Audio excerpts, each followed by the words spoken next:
WhatsApp guys and welcome back in another episode of Go Gossipy. और यार ये जो सीज़न है ना, इस सीज़न में हमने डिफरेंट फील्ड्स को एक्सप्लोर करना थोड़ा और ज़्यादा डीप कर दिया है। एंड अभी तक हमने डांसर और पता नहीं कौन सी फील्ड्स पर हम गए थे, बट अभी तक भी ना मेरे मन में था कि एक बार एक राइटर को मैं अपने शो पर लेकर आऊँगा और जो रिटन मिस्ट्री है ना उसको समझने की कोशिश करूंगा। तो आज हमारे साथ शो में है निधि कौशिक, जो कि आती हैं भोपाल से, हमारी खुद की सिटी से। एंड इसीलिए मैंने इनको ज़्यादा एम्फेसिस दिया है क्योंकि आज हम जानेंगे कि राइटिंग से रिलेटेड कितना डीप हम जा सकते हैं। So Nidhi madam, welcome to the Go Gossipy show. Thank you so much Utkarsh. तो मैडम, आपने जैसा बताया था कि आप राइटिंग करते हैं, राइटिंग अलग अलग फील्ड्स में होती है। सो थोड़ा स्पेसिफिकली समझाएंगे कि मतलब किस डायरेक्शन में आप राइटिंग करते हैं? ऑलराइट, देखो राइटिंग होती है बहुत तरह की। एक होती है कंटेंट राइटिंग, जिसमें आपको कोई सामने से बोलता है कि आपको इसके ऊपर कुछ लिखना है। एक होता है फ्री स्टाइल, मतलब जैसे फ्रीलांसिंग होता है।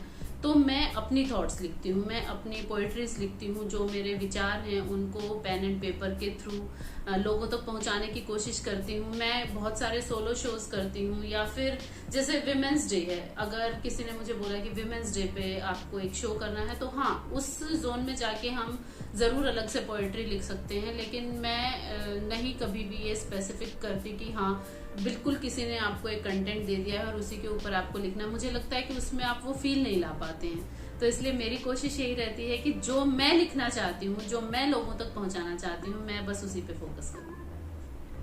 बिल्कुल। आपका मैंने काफ़ी सारे इंस्टाग्राम वीडियोस देखे हैं। अभी तो खैर यूट्यूब पर मैंने आपका काफ़ी ज़्यादा कंटेंट है जो मैंने एक्सप्लोर नहीं किया, बट इंस्टाग्राम पर मैंने काफ़ी सारे आपकी ना छोटी छोटी स्टोरीज़ वाले वीडियोस देखे। सो उसके पीछे क्या कहानी थी? मतलब जैसे अब स्टोरीज़ लिखना स्टार्ट किया और इंस्टाग्राम के ही थ्रू क्यों? एक्चुअली व्हेन आई वाज 5 और 6 years ओल्ड, जब नए नए बच्चे पढ़ना सीखते हैं, तो मैं न्यूज़पेपर को बहुत एक्सप्लोर करती थी। फिर धीरे धीरे जैसे बड़ी होती गई तो मैंने सोचा कि जो एक वेंसडे के शायद पेपर में एक लघु कथाएं करके पेपर आता था छोटा सा, तो मैं उसमें शॉर्ट स्टोरीज पढ़ती थी। फिर मैंने एक डायरी बनाई और मैं उनमें से जो मुझे अच्छी लाइंस लगती थी, अच्छी स्टोरीज लगती थी, वो मैं डायरी पे उतार लेती थी।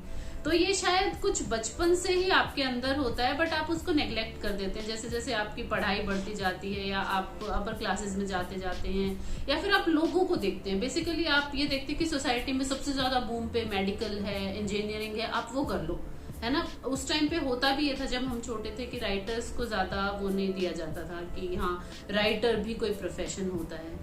तो उस वक्त ये सब छूट गया। फिर दोबारा से 2018 में I guess I was talking to someone, और मेरे एक फ्रेंड का ब्रेकअप हो गया था। तो उसने मेरे साथ शेयर किया, तो मैंने कुछ शायरियां लिख के उसको भेजी एंड ही वाज लाइक कि कहाँ से कॉपी की हैं। मैंने उसको बोला कि मैंने खुद से लिखी हैं। तो वो शॉक्ड हो गया, कहते इतनी अच्छा तुम खुद लिखती हो। मैंने कहा मेरे पास डायरियां भरी पड़ी हैं। तो उसने कहा यार तुम इंस्टाग्राम पे पेज क्यों नहीं बना लेती? मैंने कहा यार तू ही बना दे। तो उसने मुझे खुद पेज बनाने का आइडिया दिया। फिर मैंने पेज बनाया और धीरे धीरे पहले मैंने पेपर पे लिख के पोस्ट करना शुरू किया। फिर मुझे लगा कि लोगों को शायद मेरे थॉट्स पसंद आ रहे हैं, तो मैंने सोचा और ज्यादा पढ़ा जाए और ज्यादा लिखा जाए। तो बस ऐसे ही अभी तक चल रहा है। बिल्कुल, मतलब हमारा खैर जो भी नए व्यूअर्स हैं उनको बता देता हूँ कि गो गॉसिपी का सीक्वेंस वाइज ही हम पास से स्टार्ट करते हैं। और जैसे आपने एक चीज़ बताई कि राइटर्स को उतना ज़्यादा इम्पैक्ट में नहीं लिया जाता, राइटर्स को उतना सीरियसली नहीं लिया जाता। And as I am also from a family, क्योंकि मेरे पापा जो है वो जर्नलिस्ट है, तो उनका भी सिमिलर काइंड ऑफ प्रोफेशन है। तो उनको देखकर मुझे ऐसा लगता है कि जितना वो इम्पैक्ट क्रिएट कर सकते हैं ना, उनको उतना करने मिलता नहीं है। तो उससे मैं समझा कि आपका पास स्टोरी भी थोड़ा सा स्ट्रगलिंग तो ज़रूर रहा होगा। सो जब स्टार्ट किया उस टाइम पर किस तरह के हर्डल्स आपको फेस करने मिले? देखो बहुत सारी चीजें, अभी तो बहुत इजी हो गया है। अगर आप देखें अभी रील्स की उससे आप माध्यम से आप अपने थॉट्स को जो है वो कैमरा में भी कैप्चर कर सकते हैं और इजीली लोगों तक पहुंचा सकते हैं। कई बार क्या होता है कि स्क्रॉल करते करते कितना भी अच्छा लिखा हो आप उस पर ध्यान ही दे देते हैं। आप सोचते हैं कि जाने दो यार, कौन पढ़ेगा इतना बैठ के। लेकिन एक बोली हुई बात का इम्पैक्ट अलग होता है। तो मुझे ऐसा लगता है कि जो नया सोशल मीडिया में जो बूम आया है, एक रील्स का, या IGTV पहले था, या फिर YouTube कह लो, तो उससे हमें काफी फायदा हुआ है। लेकिन हर्डल शुरू से ही, अगर आप पुराने राइटर्स को भी देखें तो यही रहा कि अगर आप प्रेमचंद जी को देखें या और भी बहुत सारे, जैसे शिव कुमार बटालवी साहब थे, बहुत अच्छे पोएट थे, ये जॉन एलिया साहब, इन सब लोगों को ना मरने के बाद फेम मिला जब इनको लोगों ने पढ़ना शुरू किया। जीते जी नहीं मिलता है। अब आप कोई भी गाना सुनेंगे ना तो आप ये कहेंगे अरे अरिजीत का गाना है, लेकिन आप ये देखिए कि वो लिखा किसने है, उस पे हमारा कभी ध्यान नहीं जाता। तो इससे बड़ी दुविधा, इससे बड़ी हर्डल और क्या होगी कि राइटर का नाम भी हमें नहीं पता होता कि ये सॉन्ग किसने लिखा है। हम इम्तियाज अली के गाने सुनते हैं, इम्तियाज अली की फिल्मों में इरशाद कामिल जी उन गानों को लिखते हैं, और इरशाद कामिल जी के फॉलोअर्स और ए.आर. रहमान के फॉलोअर्स, अरिजीत के फॉलोअर्स में बहुत डिफरेंस है। क्योंकि राइटर्स को वही लोग फॉलो करते हैं जो लिखते हैं, क्योंकि उनको पता होता है, वो कहीं ना कहीं से सर्च कर ही लेते हैं कि हाँ यार ये इतना अच्छा लिखा है तो किसने लिखा है। जैसे अगर मैं भी कोई गाना सुनूंगी तो मैं लिरिक्स पे जाऊंगी, लेकिन पहले मैं ये सर्च करूंगी कि ये लिरिक्स लिखे किसने हैं। और अगर कोई और सुनेगा तो वो कहेगा यार अरिजीत ने क्या गाना गाया है, या फिर वो ज्यादा से ज्यादा लिरिक्स से रिलेट कर पाएगा। तो इसलिए हमें ऐसा लगता है कि राइटर्स के लिए सबसे बड़ी हर्डल ये है कि कोई भी गाना भी जब आता है तो उसमें राइटर का नाम जो है वो हाईलाइट होना चाहिए। ये चीजें तब खत्म होंगी। मेरी भी जब जर्नी स्टार्ट हुई थी तो प्रॉब्लम से ही आई थी कि मैं लिखती तो रहती थी, बट मुझे ऐसा लगता था कि कोई पढ़ता ही नहीं है, कोई पढ़ता ही नहीं है। तो फिर मैंने ओपन माइक्स करना शुरू किया, और फिर सोचा कि यार एटलीस्ट आप अपने थॉट्स को लोगों तक पहुंचाओ, तो कोई तो मीडियम होना चाहिए। अगर लोग लिखा हुआ नहीं पढ़ रहे तो फिर कैसे करें। तो फिर मैंने वीडियोस बनाए और ओपन माइक्स किए, तो उससे काफी अच्छा मतलब मुझे राइज मिला उसमें। हाँ बिल्कुल, आपकी ना ये वाली जो बात है कि राइटर्स पर लोग ध्यान नहीं देते, सिंगर्स पर ज़्यादा देते हैं। एक मुझे किस्सा याद आता है कि जावेद अख्तर साहब ने एक किसी तो अवार्ड फंक्शन में या किसी सेरेमनी में, if I am not wrong, कहा था कि एक बार किसी ने ऐसा आर्टिकल छापा, किसी विदेशी पत्रकार ने, कि शाहरुख खान के गानों में बात ही अलग है।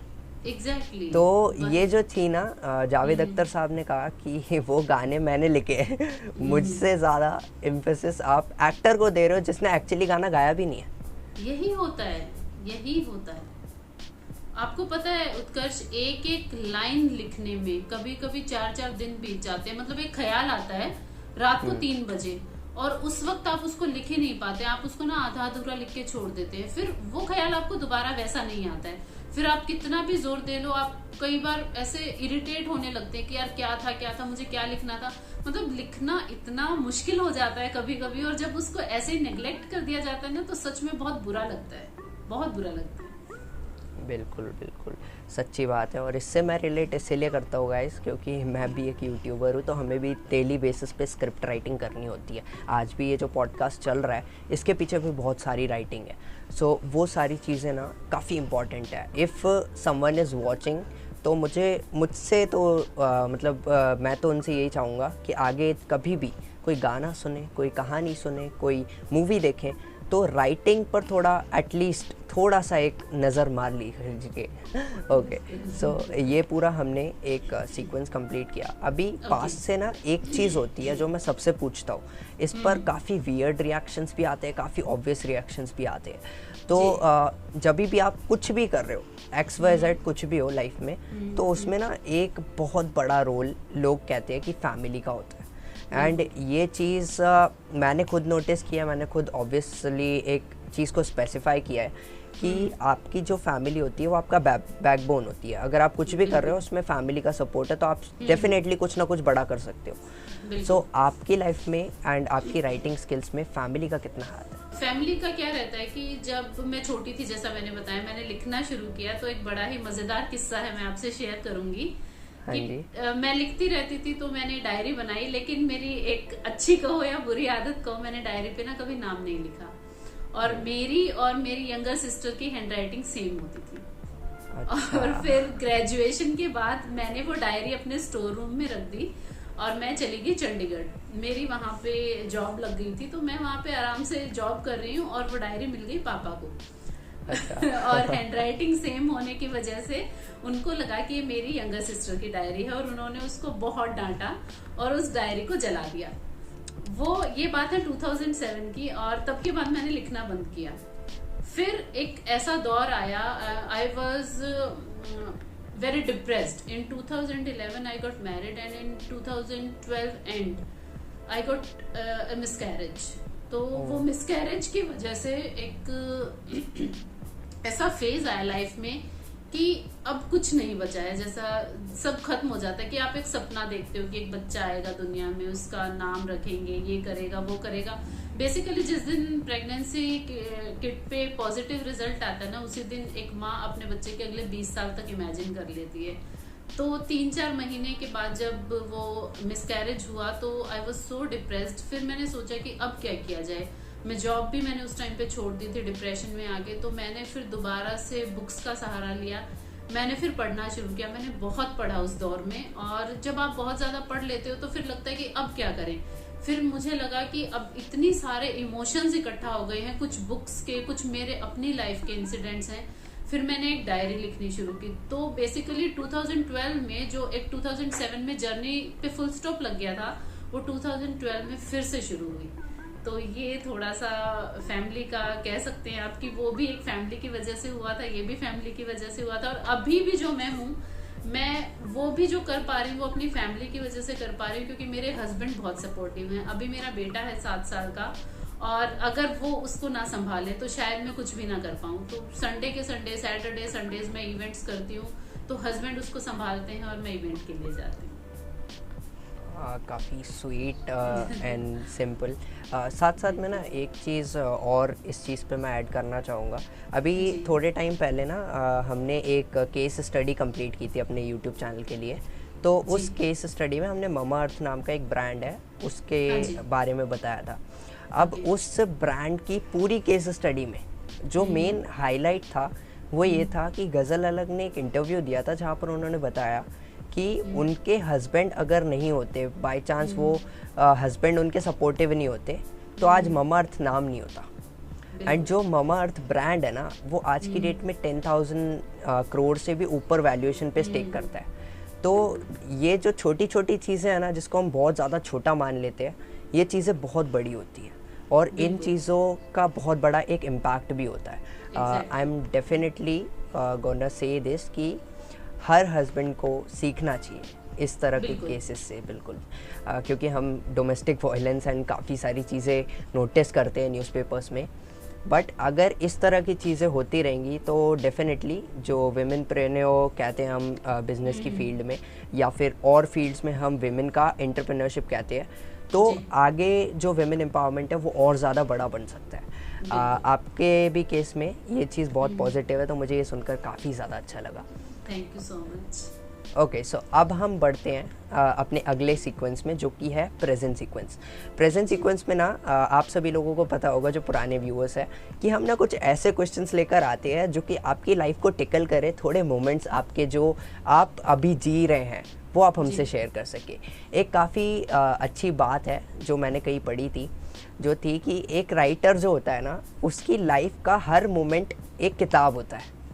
वो हर मोमेंट को एक किताब के पूरे पन्ने की तरह देखता है कि आज ये हुआ, कल ये हुआ, एंड वो हर मोमेंट से कुछ ना कुछ लिखता है। तो आपकी लाइफ में क्या इस तरह के मोमेंट्स आते हैं कि जिससे देखकर ही आप अपनी जो राइटिंग है उसमें इंस्पायर होते हो?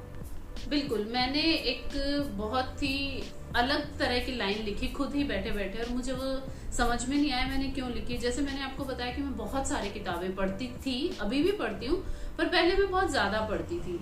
अभी मैं लोगों से ज्यादा इंटरेक्ट करने की कोशिश करती हूँ। तो मैंने एक लाइन लिखी थी कि मेरे चारों तरफ कहानियां घूम रही थी और मैं उन्हें किताबों में ढूंढ रही थी।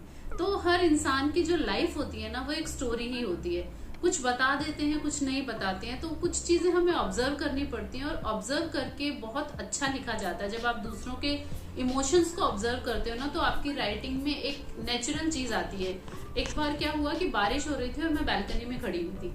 तो बारिश में अगर आपने देखा हो कि पत्ते ना धुल जाते हैं और उनका कलर बिल्कुल एकदम से निखर के आता है।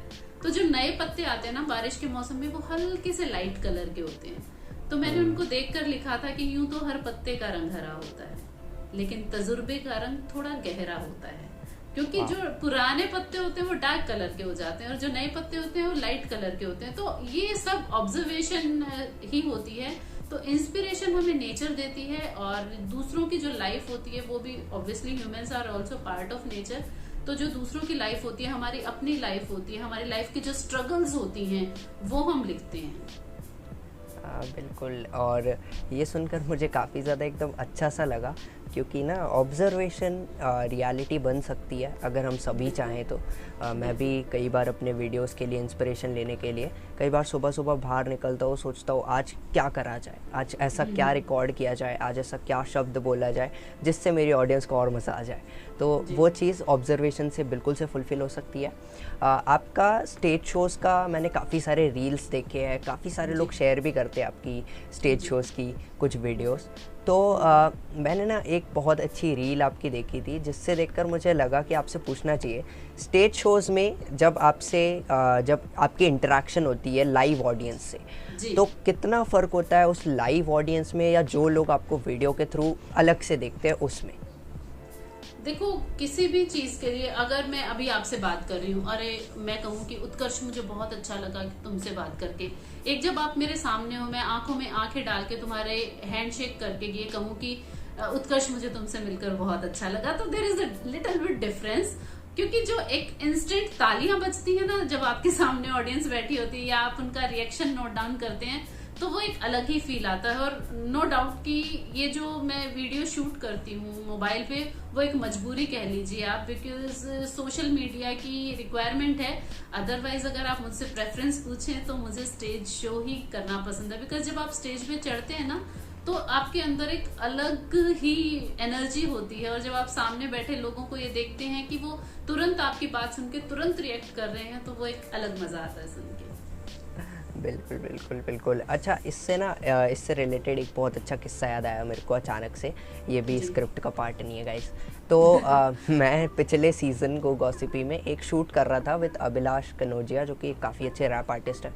उनसे इंटरेक्शन में मैंने एक क्वेश्चन पूछा था जो शायद आपने पॉडकास्ट में ना देखा हो, वो ट्रिम हो गया था। उस पार्ट में मैंने उनसे पूछा था कि जब आप स्टेज शोज़ करते हो तो आपको अप्रिसिएशन तो मिलता ही है, बट हेट कमेंट्स भी पास होते हैं कई बार आप एक बहुत अच्छी लाइन मैंने बोली थी कि कई बार आप कुछ ऐसा बोलते हो जिससे आप सोच कर आए हो कि इस पर तो अपलॉज मिलना है, लेकिन उस लाइन पर या उस फ्रेज पर आपको अपलॉज नहीं मिलता है। तब कैसी सिचुएशन होती है इनसाइड योर माइंडसेट? बहुत बार होता है ऐसा, मैं एक बार नहीं कहूंगी, क्योंकि हम में से कोई भी परफेक्ट नहीं है। और जितने भी लोग हमारे सामने बैठे हैं ऑडियंस में, उन सब का अपब्रिंगिंग अलग है, उन सब का सोशल स्टेटस अलग है, उन सब का माइंडसेट अलग है। अब किसकी लाइफ में उस वक्त क्या चल रहा है जब आप सुना रहे हो आपको भी नहीं पता। तो कुछ चीजें होती हैं, कई बार आप लिखते हुए आपको लगता है कि यार वाह ये तो मैंने क्या लिख दिया, बट जब आप ऑडियंस के सामने वो चीज सुनाते हो, या तो वो उस एनर्जी से नहीं सुनाई जाती या फिर सामने वाले रिलेट नहीं कर पाते। तो दो चीजें होती हैं जिसकी वजह से अपलोज नहीं मिलता है, और फिर उस टाइम पे थोड़ा हर्ट होता है कि यार ये नहीं चला, वो कंटेंट चेक हो जाता है एक तरह से। फिर वापस घर आके जब हम सोचते हैं पूरी परफॉर्मेंस के बारे में, जब हम स्टेज पे चढ़े थे तब से लेके और स्टेज से उतरने तक, जब हम पूरा सिनेरियो एक बार रिमाइंड करते हैं अपने ब्रेन में और लगता है कि यार यहाँ जो अपलॉज है वो क्यों नहीं आया, या यहाँ लोगों ने रिलेट क्यों नहीं किया, फिर हम अपने उस लिखे हुए को दोबारा से एक बार चेक करते हैं और उसको और बेहतर कैसे बनाया जाए वो देखते हैं। तो ये बहुत ही पॉजिटिव पॉइंट है नेगेटिव चीज का, क्योंकि अगर जब तक आपको नेगेटिव कमेंट नहीं मिलेगा आप लाइफ में कुछ भी पॉजिटिव नहीं कर सकते। वाह, ये काफ़ी एक अच्छी लाइन है। ये कोट बनाने, अरे यार मैं क्या बोलूँ यार, मैं राइटर के साथ बैठा हुआ तो यहाँ पर हर वर्ड ही मुझे लग रहा है क्या चीज़ बोल दी। अभी ना एक चीज़ आपको मैं शेयर करता हूँ, हमारे इंस्टाग्राम पर अगर आपने देखा हो, गो गॉसिपी का जो खुद का यूज़र नेम है, इस इंस्टाग्राम पर हम ना कोट्स डालते हैं हर पॉडकास्ट का एक।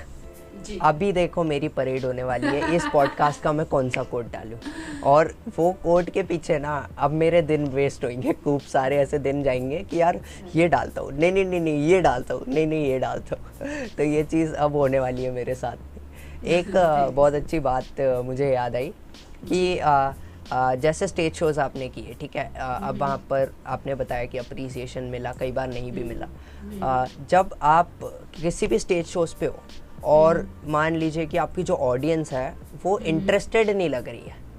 कई बार होता है ऐसा, हमारे साथ भी होता है, लोग अपने टेंशन्स में होते हैं, लोग टायर्ड होते हैं, उस टाइम पर अपनी ऑडियंस को कैसे इंटरैक्ट करते हैं आप? मैं आपको एक बिल्कुल रियल वाला इंसिडेंट शेयर करती हूँ।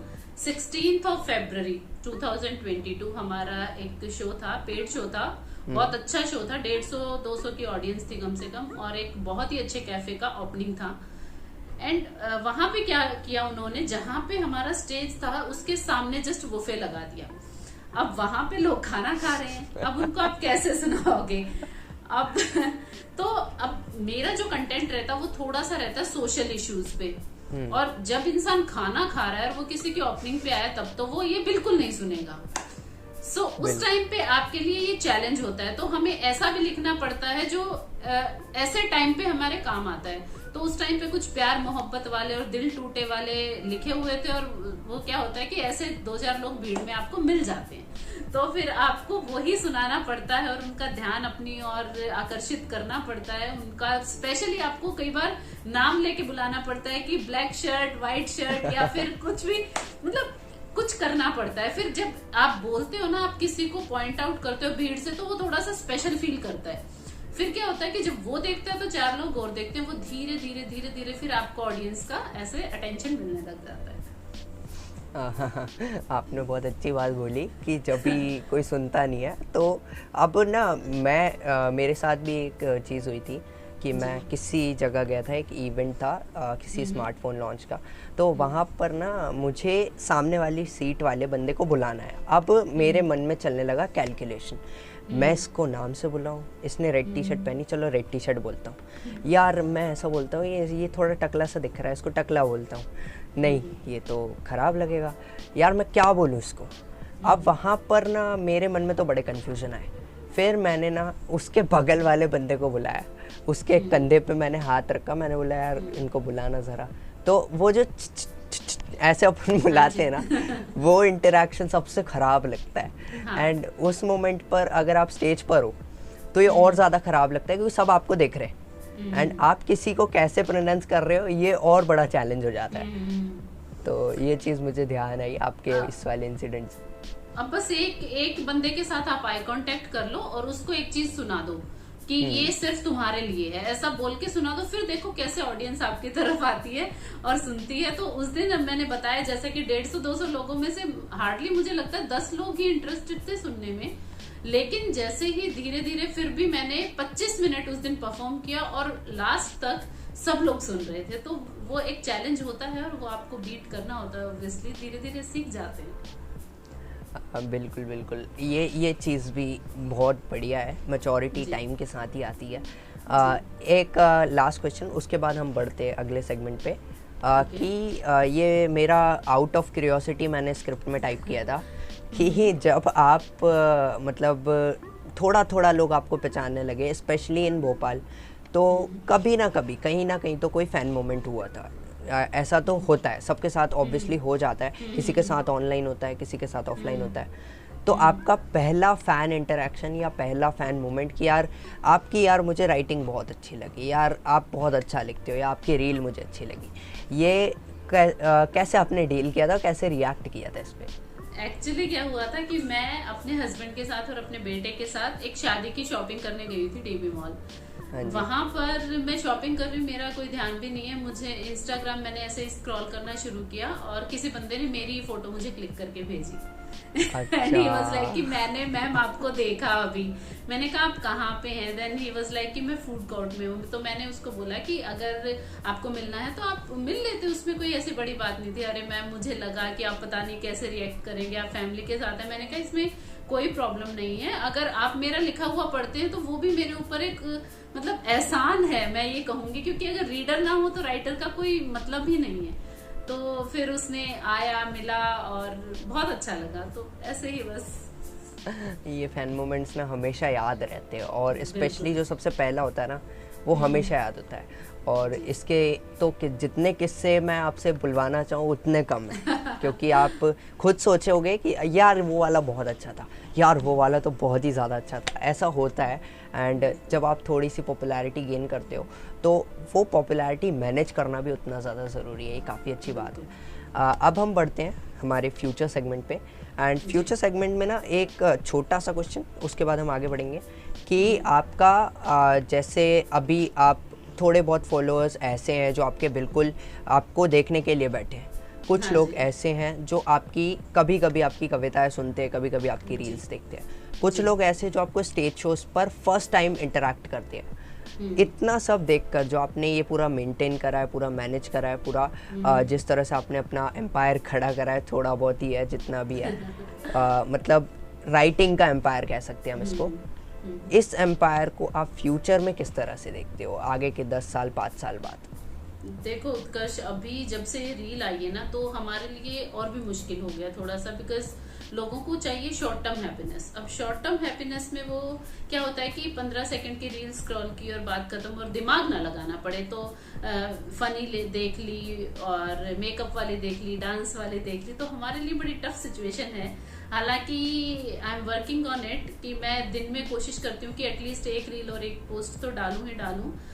बट इन फ्यूचर मेरा यही है कि मैं मोस्टली अपना, अगर आप मेरे फॉलोअर्स देखेंगे तो मैं रीडर बेस बढ़ा रही हूँ, और मैं अभी एक बुक लिख रही हूँ, तो बस एक वो बुक पब्लिश हो जाए, देन उसके बाद ऑब्वियसली मेरी ये कोशिश है कि जो मेरे फॉलोअर्स हैं, जो ट्रूली मेरे को सिर्फ पढ़ने के लिए आते हैं, उन तक मेरी बुक पहुंचे और उनके जो पॉजिटिव रिस्पॉन्सेज हैं उनसे हम थोड़ा और आगे बढ़ पाए। कि जैसे आजकल के जो सॉन्ग्स हैं, अभी पिछले जितने भी सॉन्ग्स थे सब में आपको ना कुछ डिफरेंशिएशन दिखता था कि यार जो लिरिक्स इस सॉन्ग में है ना वो दूसरे सॉन्ग में नहीं मिलेंगे आपको। बट आज की डेट में ना मैंने पर्सनली इसलिए गाने सुनना ही बंद कर दिया है क्योंकि आपके जो सॉन्ग्स हैं वो आपने कहीं पर जो मुखड़ा सुना हुआ है वो मुखड़ा आपको या तो दोबारा रिपीट सुनाई दे जाता है किसी और तरीके से, रीमेक जिसको हम कहते हैं। साथ साथ में अगर मैं रीमेक को भी एकदम साइड हटा दूँ तो प्यार वर्ड से रिलेटेड आप बता दोगे मुझे हज़ारों गाने,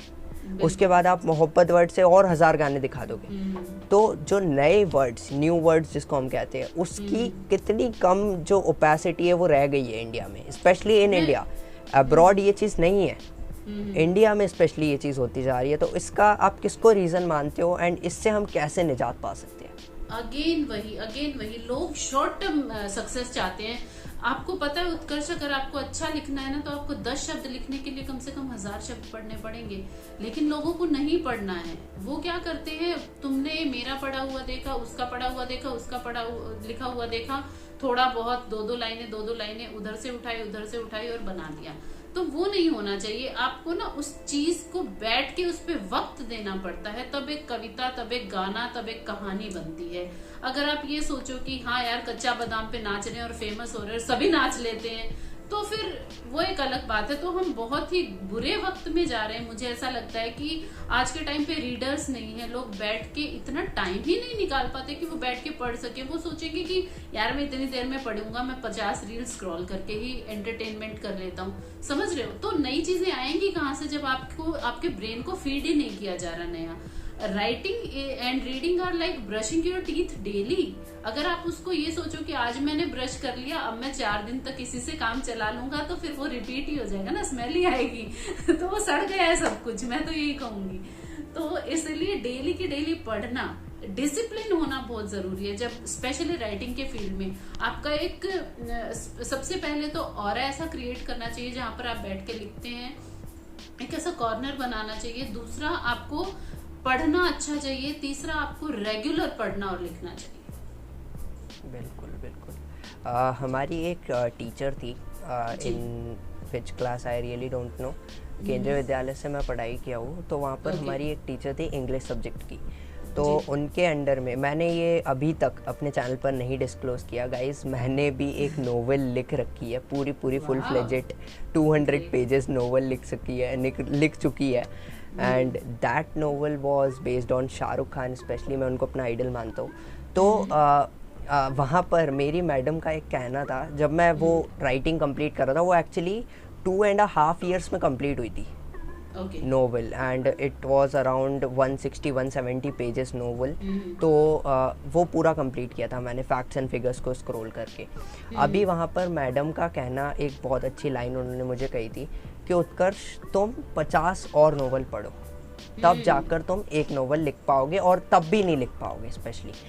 तो आप जो देख रहे हो उसमें अपनी नोवेल के बारे में सोचो, आप जो सुन रहे हो उसमें अपनी नोवेल के बारे में सोचो। और उन्होंने मुझे ऐसा ट्रेन कर दिया था कि मुझे सच्ची क्लास ध्यान नहीं है, बट मैंने ना एक क्लास थी मेरी जिसमें मैंने ग्रामेटिकल मिस्टेक्स इतनी करी थी कि मेरी पूरी कॉपी राइट हो गई थी इंग्लिश में स्पेशली।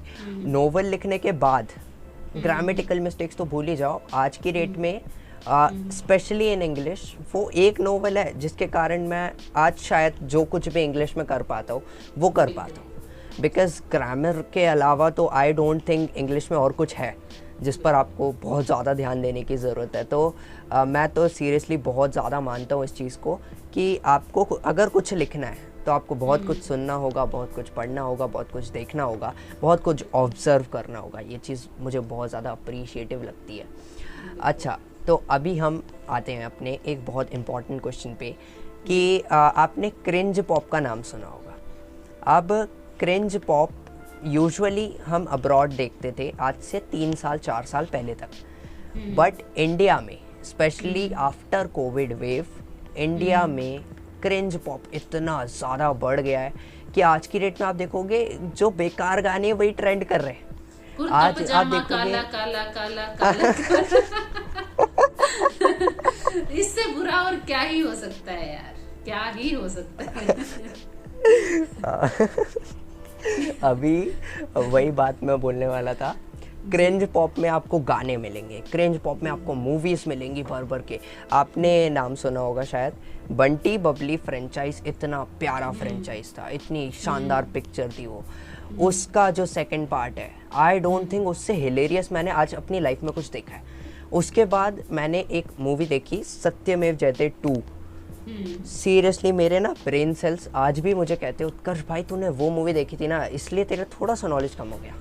तो ये इस पर आपके क्या रिएक्शन है, एंड क्रिंज पॉप को स्पेशली इंडिया से ख़त्म करने में हम क्या भूमिका अदा कर सकते हैं? देखो, 2 चीजें होती हैं, 1 is knowledge, 2 is wisdom. Knowledge वो होती है जो उत्कर्ष ने मुझे बताया, मैंने वो सुन लिया और मैं वो सबको बताती फिरूं, ठीक है। विजडम वो होती है कि मैंने उत्कर्ष से सुना और 10 लोगों से सुना, फिर मैंने 20 किताबें पढ़ी, फिर मैंने अपना दिमाग लगाया, फिर मैंने जो समझा वो मैंने लोगों को बताया। समझ रहे हो? तो cringe pop is again shortcut to the publicity. तो अगर लोगों को लगता है कि यार ये ठीक है, 2 बार तो आप नाच लिए इस गाने पे और बड़ा ही मजा आ गया, बस बीट्स ही होती हैं, गाने में तो कुछ लिखा भी नहीं होता है, तो इसके लिए क्या चाहिए हमें? एक अवेयर ऑडियंस। अवेयर ऑडियंस कब क्रिएट करेंगे हम? जब हम अपनी लिखावट में सुधार करेंगे। मैंने माना कि 50 लोग खराब कंटेंट लिख रहे हैं, लेकिन 25 लोग अच्छा भी तो लिख रहे हैं ना। तो वो 25 लोग अगर एक साथ आकर और अच्छा डिलीवर करें, उन 50 लोगों से ज्यादा चीजें लिखें, तो मुझे लगता है कि ये चीज कम हो सकती है। आपको जो परोसा जाएगा उत्कर्ष, आप वही खाओगे स्पेशली। और जो चीज़ एक्चुअली अच्छी भी है वो इतना ज़्यादा फोकस में, इतना ज़्यादा लाइमलाइट में आ ही नहीं पाती, और वो शायद मुझे लगता है ज़्यादा, हाँ, स्पेशली मैं बोलने वाला था अभी, बचपन का प्यार, कच्चा बादाम, रानू मंडल जी, इतने सारे मैंने क्रिंज पॉप्स देखे हैं। स्पेशली जो बादशाह हैं हमारे क्रिंज पॉप के, टोनी कक्कर, स्पेशली बादशाह भी मैं क्यों बोल रहा हूँ, बादशाह खुद बादशाह हैं क्रिंज पॉप। बिल्कुल बिल्कुल। तो यार मेरे को एक चीज़ समझ नहीं आती, मैं बहुत ब्लंटली बोल रहा हूँ, मेरा चैनल है, मैं किसी से नहीं डरता। अभी मैंने देखा गाने में क्या रह गया है। आप एक गाने को जब एनालाइज करते थे ना, मैं आपको बताती हूँ क्या रह गया है। 2 तरह के रैपर हैं, एक पंजाब के, एक मुंबई के। पंजाब वाले कहते हैं मेरे को गड्डी है, मैं दारू पीऊंगा, मेरे पास लड़कियां हैं और मैं बहुत अमीर हूँ, ठीक है। मुंबई वाले कहते हैं मैं बहुत गरीब हूँ, मैं झुग्गी में पैदा हुआ, मैंने अपनी माँ बाप का बहुत ख्याल रखा, मैं बहुत गरीब हूँ, अब मैं तुम्हें अमीर बन के दिखाऊंगा। That's it. Am I right? कितना ज़्यादा सही। और ये चीज़ मैं राइटर से ही एक्सपेक्ट कर रहा था, और मैं और किसी से एक्सपेक्ट भी नहीं कर सकता इतना शॉर्ट डिस्क्रिप्शन, वो भी इतने ज़्यादा अच्छे तरीके से। एंड इससे रिलेटेड एक और चीज़ है कि आज आप 5 साल पहले अगर आप किसी गाने को एनालाइज करते थे ना, तो आप हर कोरस पे, हर बैकग्राउंड म्यूजिक पे, इवन आप जो मेलोडी है ना, वो मेलोडी को ही लोगों को एनालाइज करने में हफ्तों लग जाते थे कि यार ये इसने गाना बना कैसे दिया।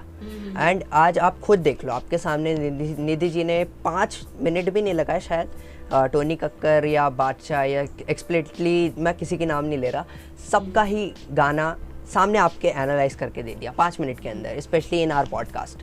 तो बहुत बच के रहिए यार, स्पेशली हमारी ऑडियंस से मैं बोलता हूँ बहुत बच के रहिए, आपको बहुत बच के रहने की ज़रूरत है। एंड आपको अपनी चॉइस ऑफ लिसनिंग में बहुत सुधार करने की ज़रूरत है। इससे जुड़ी एक और बात है जो मैं कहता हूँ, फिर हम आगे बढ़ेंगे, कि अमेज़न प्राइम म्यूज़िक हो गया, गाना हो गया, काफ़ी सारे प्लेटफॉर्म्स हैं। मेरे पास 3 से 4 के सब्सक्रिप्शन थे, आज की डेट में एक का भी नहीं है, क्योंकि मैंने गाने सुनना ही बंद कर दिया। आज मैं इनका प्लेटफॉर्म खोलता भी ना तो टॉप 50 वो पूरे 50 के 50 गाने मुझे एक अच्छा नहीं लगा उसमें से। बिल्कुल। आप देखोगे पंजाबी हिट्स, आप देखोगे इमोशनल हिट्स, आप देखो लव हार्ट ब्रेकिंग हिट्स, और ये सब मेरे पल्ले ही नहीं पड़ता। और सॉरी मैं आपको इंटरप्ट कर रही हूँ, आपने जाने का अप्सरा सुना था अभी? जी नहीं। उसने जाने ने एक पोएट्री गाई थी, एक मिली मैनू अप्सरा कन्ना दे विच बालियां। वो पोएट्री इतनी प्यारी थी, उस बंदे ने अच्छी खासी पोएट्री बनाई, उसके बाद उसने उसका गाना बना दिया, एक मिली मैनू अप्सरा, एक मिली मैनू, मतलब एक ही बात को 50 बार दोहरा तो गाना बन गया। तो इससे जुड़ी एक और बहुत बड़ी बात है, अभी मेरे को पता नहीं मैं किसका वीडियो देख रहा था, एक गाना आया था नाच मेरी रानी, और अभी एक गाना है डांस मेरी रानी। एंड आप लोग you will not imagine guys कि वो दोनों गाने सेम है, वो कॉपी पेस्ट है, और वो सेकंड कॉपी भी फर्स्ट कॉपी से ज़्यादा बेकार है। मैं क्या बोलूँ अभी। मैंने एक चीज़ मैं बहुत पहले से सोचता हूँ, मैंने जो भी मेरे पुराने व्यूअर्स उनको पता होगा कि मैं अपने स्टूडियो पे हर 2 से 3 महीने में काफ़ी चीज़ें चेंज करता हूँ, एंड मैं हमेशा इम्प्रूवमेंट देखता हूँ। यहाँ मुझे साला ऐसा लग रहा है कि भाई आदमी कुछ लिख रहा है, फिर सोचता होगा, बैठता होगा, मतलब जो भी XYZ जो भी राइटर है, जो भी लिरिसिस्ट है, वो बैठता होगा, वो सोचता होगा ओके सो मैंने ये गंदा गाना लिखा था पिछले महीने, ओके अब इससे गंदा मैं क्या लिख सकता हूँ, चलो मैं वो लिखता हूँ, देखो अब मैं क्या करता हूँ। अब मैं गंदे गाने का भी गंदा वर्जन निकाल कर उसको सामने लाऊंगा, और मैं ऐसे रिएक्ट करूंगा जैसे ओए होए होए होए नया गाना आ गया। एक टाइम पे मैं सीक्वल्स के लिए वेट करता था, KGF 2 के लिए मैं लाइन में लगा रहा 2 घंटे टिकट लेने के लिए। वहीं पर ये गानों के सीक्वल और मूवीज़ के सीक्वल ऐसे निकाल देते हैं जैसे इट्स जस्ट लाइक कि यार 6 महीने का काम है, 6 महीने में शूटिंग एडिटिंग सब complete low. This is the thing, and we are going very backwards. बहुत बुरा हाल है।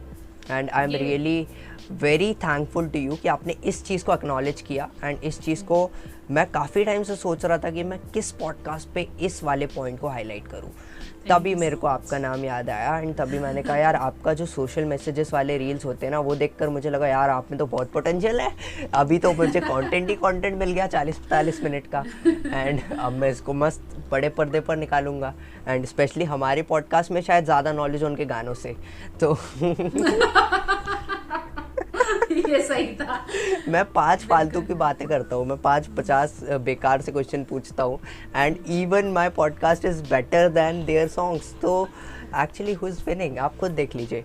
तो यहाँ पर जो है ये पॉडकास्ट में हमने काफ़ी उतार चढ़ाव देखे, हम ऊपर गए, हम नीचे गए, हमने बैक स्टोरी स्ट्रगल्स काफ़ी अच्छी बातें करी, and specially this last part I am gonna highlight very good कि Nidhi ji I really appreciate हूँ, मतलब मैं क्या बोलूँ। अब मैं अभी बात करते एक फाइनल क्वेश्चन की, एंड इसके बाद हम कुछ छोटी मोटी चिट चैट करेंगे।